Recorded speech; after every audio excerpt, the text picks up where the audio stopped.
So, video on valve clearances coming right up.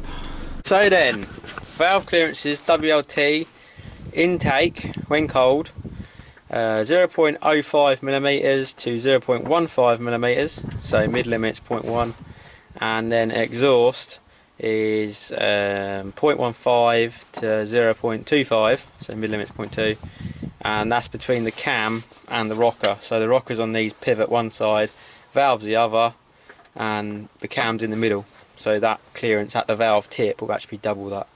But the spec you need to worry about is between the camshaft. Start off with, you're going to want to take that off, which is just a clip, nice easy pliers on that, and then there's 1, 2, 3, 4, 5, 6, obviously 12. Whip that off, don't go getting shit in there. There's a profile gasket around there, but you should be able to lift it off without damaging that. Not unless you're an absolute loony. So once we've pulled that off, I'll get the camera again and I'll show you what we've got to do. So give that a wiggle, get rid of that, and then you might have to give her a little bit of a love tap to get her off, if she's been on there a while. So she's going to need a bit of a love tap. There we go. Old gasket, I think. So just sat that down there, sit it upside down so you don't put any grass or anything on there. So we've got the rocker cover off. This is the first time I've had the rocker cover off this engine, and the lobes don't look too bad. They don't look too bad. So better than a load of broken rockers. Oh yeah, it does. So let's have another look. So obviously if this was an 8 valve you'd be using the rule of 9. It's a 12 valve, but in essence it really is only an 8 because there's 2 exhaust valves operating at the same time.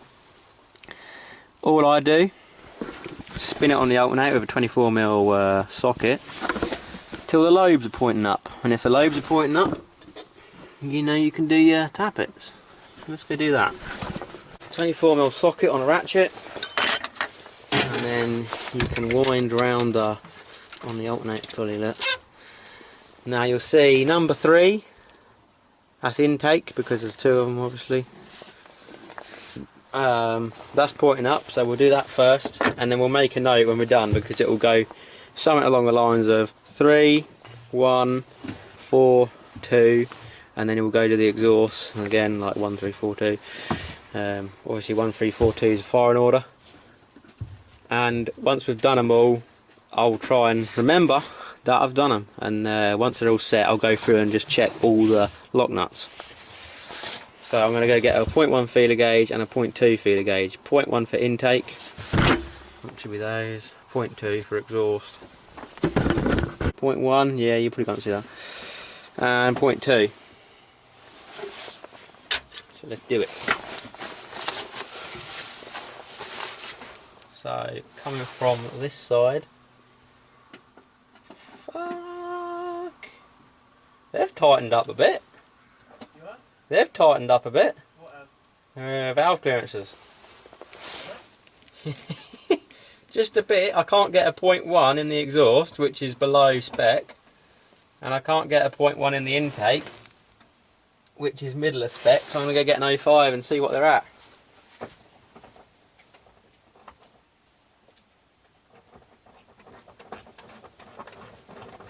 I know, you're lucky she ain't burned the valve seats out. Sorry? You're lucky she ain't burned the valve seats out. So, yeah, intake's at 05. Exhaust about 0.1, or less than 0.1. It might be that some idiot's gone here and set them all to 05, I don't know. Probably. So, yeah, intake, definitely 05. Bottom end of spec. Let's put that to middle. I'm not happy with that being that close, especially if it comes down anymore. Right. And try to avoid knocking the camera off as well. So you want a 12mm ring spanner?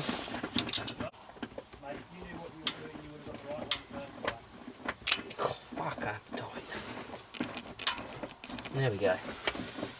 Crack that off so you can still move it. Just snug it, and then we'll have a play with the screw.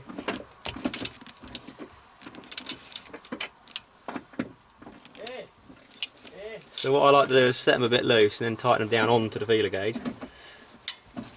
But they are tight. There we go. So let's do this.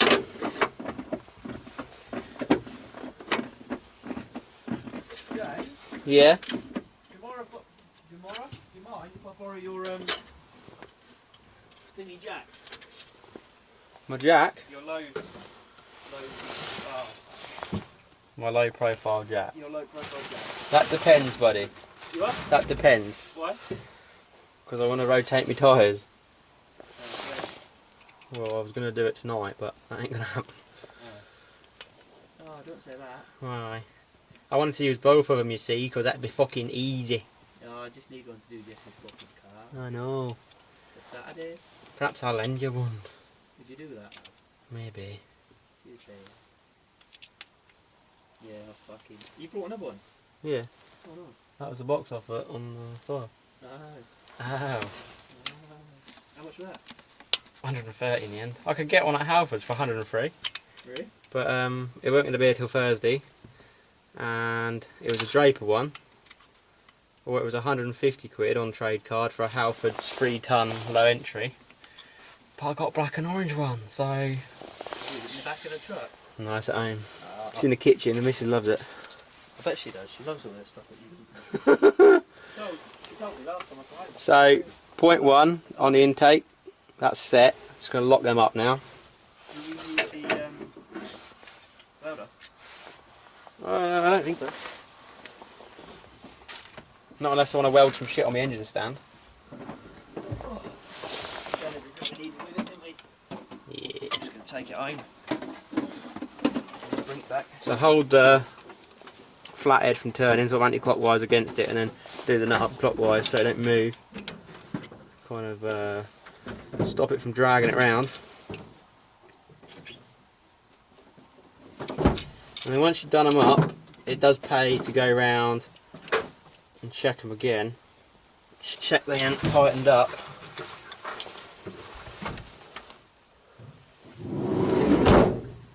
And as you can see, point 1 still goes in and out of there. So we're good. It's a case of repeating this. You'll probably find, like me, your belts are slipping, so push on the belts a little bit and then turn the fucking pulley until she wants to go.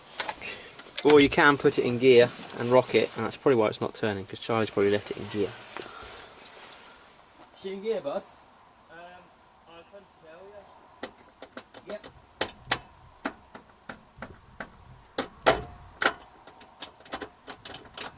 That'll do, aye. Yeah, so take it out gear. I mean, I don't have a clue what I'm doing. Turn her over. And of course, I'm forgetting the camshaft turns anti-clockwise, so number 4 is up next. We'll check number 4. Intake should be point 1. And it's not. So it is consistent. They are consistently tight. So again, 12mm. And your screwdriver. Back it off a little bit.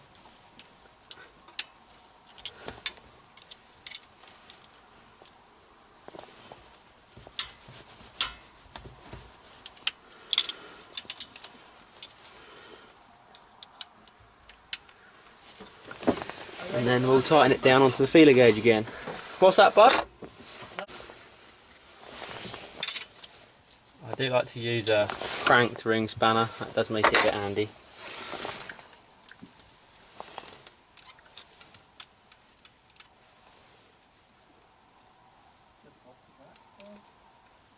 Sometimes what you might want to do, because the rocker's sitting on a pedestal and on the tip of the valve, you might have to like rock it forwards and backwards a little bit to get a nice reading on the feeler, depending where it sits.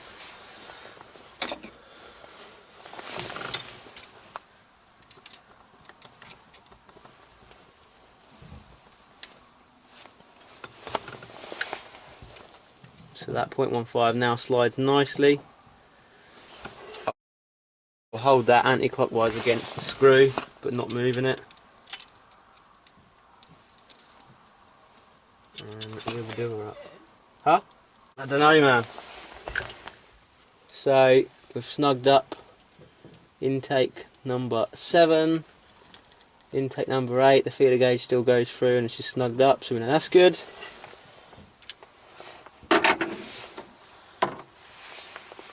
Good top tip, put your spanner across the battery when you're working on your car. Right across the terminal, so that usually helps. So turn it, again if the belt slips just put a bit of pressure on the belt, crank her over, and now we're getting to number 2. So that'd be cam lobes number 3 and 4.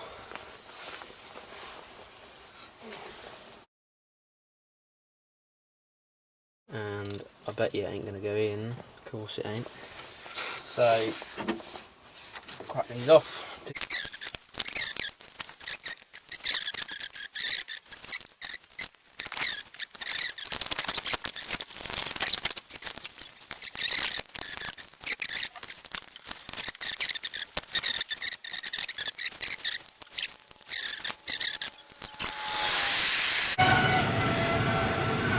Right, so now I'm going to go through, I'm going to lock up all the nuts, you know, nicely.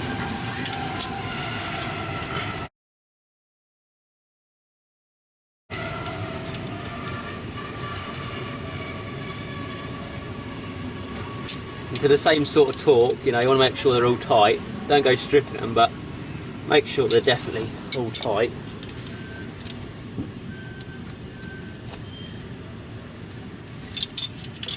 Just go through all 8 intakes. Don't take too long. This is all easy stuff, you know, you can do this on the drive with minimal tools. This is old school mechanics. This is. A lot of people don't bother to do it because they think it's got hydraulic lifters. But obviously, as everything else with a Mark II, it's all pretty old school. So I've locked all of those intake lock nuts up, and as sort of a check of it all, we'll go through them all again. So exactly the same procedure for the exhaust. I'll put you guys up here if possible. This one. So let's turn her over then and start doing the exhausts. So we'll start off with number 2 exhaust because that's pointing up. Get the ring spanner in there. What would be really nice is if I had a 6-point ring spanner. Remember we were looking for all these fucking things there, I found them. That's the thing, bud. We always had them, we just didn't know where the fuck they were. So what I'm going to do with these exhaust lock nuts, because they're super tight, I'm going to get 12mm and a ratchet and back them off. Just goes to show, things don't always go easy, do they? Always get a plan. God, yeah. Right. So we'll back these off. And we'll have to...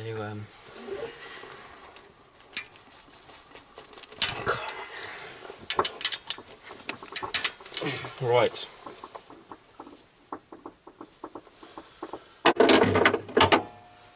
So exhaust, we're looking for 0.2, so I'll put our 0.1 feeler gauge away.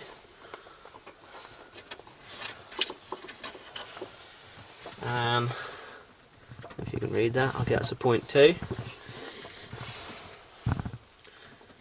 0.2 is actually going in, not too bad, so it's only the intakes that have been closed up. So, this is what I'm saying. You can see that rocker kind of wiggling because there's clearance. If you put this in here, it's barely moving. So you want to get it so she's, you know, free, and then tighten it till she's a bit sticky, like that.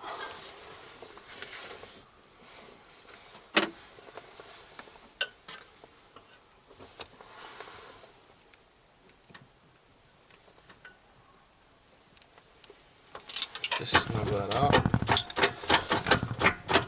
Yeah, she's still good, so I'll tighten it fully.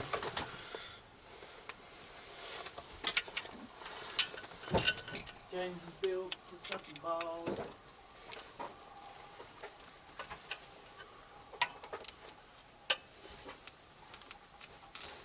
I mean, this ain't the best ring spanner, as you can see. It's just one I got laying in the back of the truck. But hey ho. So we know that's good. Let's turn it over, and we'll do number 1 next. This one's tight, so we'll back that screw off until we can get it in.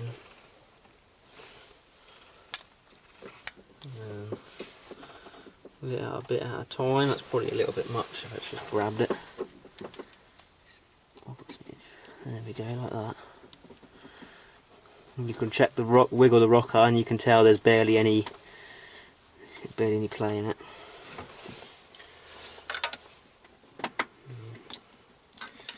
Get that on there. Hold it against the direction of rotation. Lock it up. Check she's still good. And we'll go on to number 3.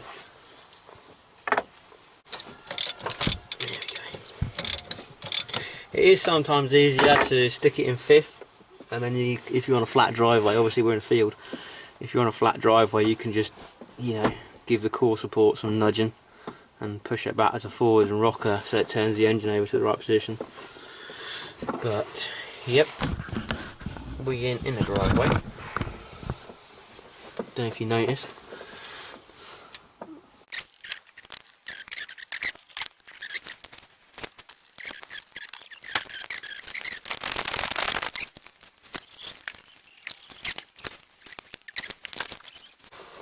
Alright, so now I'm going to go through, just because the exhausts are a bit more difficult to get to with this in the way. I'm just going to go over it with this, and snug them, and that one's going to have to be, oh no, just about get that one.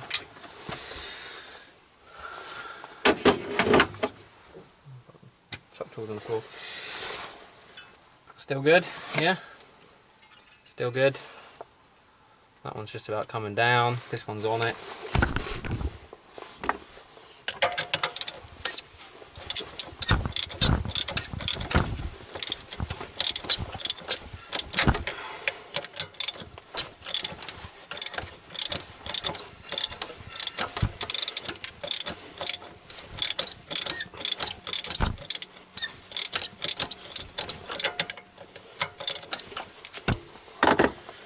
Alright, ready?